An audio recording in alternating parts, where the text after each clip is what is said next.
पंडित सौम्य रंजन पंडा महोदय। जय श्री जगन्नाथ, जय श्री जगन्नाथ। मधुरम वंशी ध्वनि नाज्या कुख्य घटो कलक कल ध्वनि ब्राह्मणा वेद ध्वनि जहाँकि परिवर्तन हब से मुख्य ध्वजा परिवर्तन करने नीलचक्र पाखरे चोररा सेवक पहुँची जाइछन्ति। चोररा सेवक पहुँची जाई महाप्रभुंकर नीलचक्र पाखरे नीलचक्र को प्रणिपात करुछन्ति। आहा नीलचक्राय सदा वन्द्यमान सुदर्शनेति महाविष्णुरूपं नीलाद्रिनाथं सततं स्मरामि। नीलाद्रिनाथं सततं स्मरामि।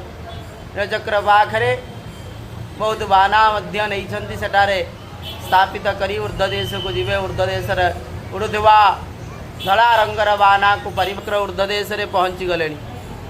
आज मध्य से धला रंग बाना को काढ़ी आउ गोटे धला रंग बाना नहीं निश्चित भाव में धारण कराइदेवे।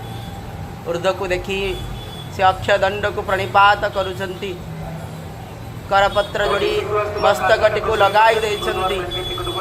ता सहित करपत्र जोड़ी ऊर्ध्व को अनेई महाप्रभुंकर पाखरे दुई हाथ को टेकी देछन्ति। रखिले रख जगन्नाथ आउ नाही रखंता तुम्बे न रखिले भासिली शुणी हुआ चिंता। महाप्रभु आपण शुणी अचिंता आई जातु। आपण न रखिले आउ किए रखिब? आ किए अच्छी गति मुकति से दुई हाथ को टेकी दे संपूर्ण महाप्रभुंकर पाखरे महाप्रभुंकर नीलचक्र को स्पर्श करने आगमन करुछन्ति। आ नीलचक्र को स्पर्श करने परे ता मध्य कौन करा जीवना खोली देई से से गलारे धारण करदेले संपूर्ण बानाटी को संयोगित कराई देउछन्ति। अक्षय दंडरे अक्षय दंडरे संयोगित करी सारा परे बाना ताको आकाश को चुंबित करने धीरे धीरे ऊर्ध्व को टेकी देउछन्ति। धला रंगर बाना धीरे धीरे ऊर्ध्वगामी होउछि।